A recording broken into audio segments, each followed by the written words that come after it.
श्रीलक्ष्मी श्रीमहालक्ष्मी क्षीरसागरकन्यका उत्तिष्ठ हरिसम्प्रीते भक्तानां भाग्यदायिनी।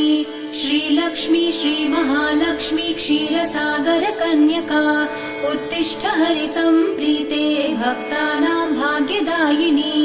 उत्तिष्ठोत्तिष्ठ श्रीलक्ष्मी विष्णुवक्षस्थलालये उत्तिष्ठ करुणापूर्णे लोकानां शुभदायिनी। उत्तिष्ठोत्तिष्ठ श्रीलक्ष्मी विष्णुवक्षस्थलालये उत्तिष्ठ करुणापूर्णे लोकानां शुभदायिनी। श्रीपद्ममध्यवसिते वरपद्मनेत्रे श्रीपद्महस्तचिरपूजित पद्मपादे श्रीपद्मजातजननी शुभपद्मवक्त्रे श्रीलक्ष्मी भक्तवरदे तव सुप्रभातम्।